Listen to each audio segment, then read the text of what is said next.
introduction, Mooch. My name is Roy McDonald. As Mooch said, I was the co-captain of the team in my final years at Drury.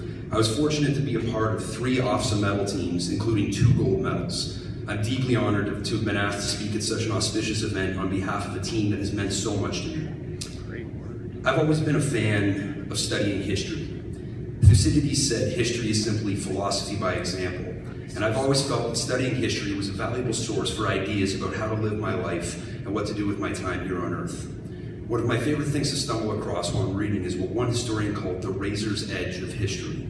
This is a decisive moment, a deeply decisive moment that has the ability to drastically change history. Caesar crossing the Rubicon and ending the Roman Republic, the attack on Pearl Harbor, which brought the United States to bear against both Japan and Germany in World War II. These events impact how you and I live our lives right up to the modern era. I've experienced these moments in my own life as well. Razor edge is where decisions I've made have impacted everything that followed in my life.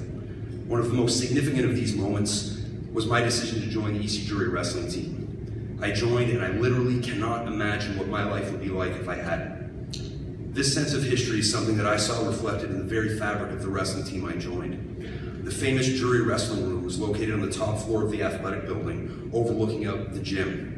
Walking up to the wrestling room, I remember seeing that the entrance door was embedded in a wall, covered in plaques listing every Halton and Jihad champion, every OFSAA wrestler who had placed, and wrestlers who had covered themselves in glory in national and international competitions. Walking into the room itself was like walking into a functional museum. The floors were covered in mats, and so were parts of the wall. There was a chin-up bar fixed in the corner and a bank of windows overlooking the gym. Every other surface was covered with the accolades of previous generations. Newspaper articles, medals, pictures of champions astride the podium, and pictures of former captains. Emblazoned at the highest point in the room was a banner which read, "We are inspired by the victories of those who battled before us and strive to inspire those who follow."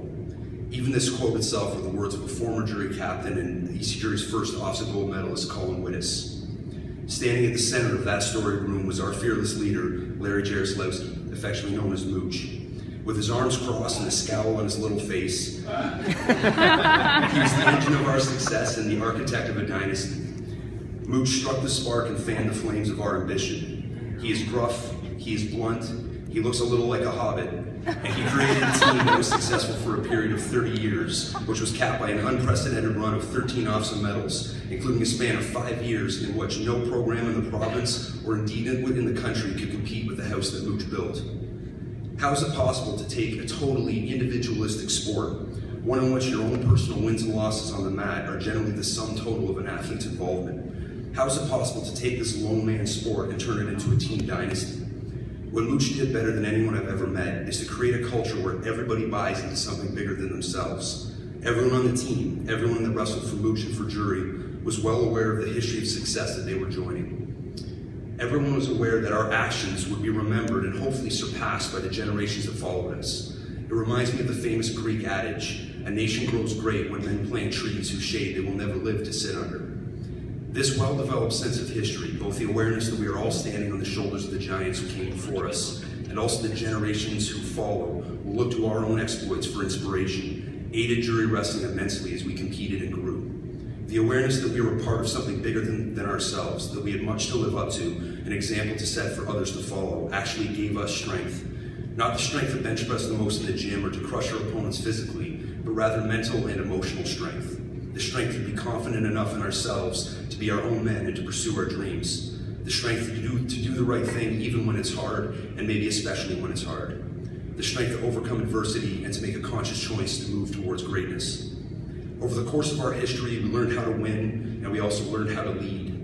Mooch was adamant about sharing his role as the head of the team. He set up a structure where the leadership, the teaching, the motivation were all built intrinsically into the hierarchy of the program.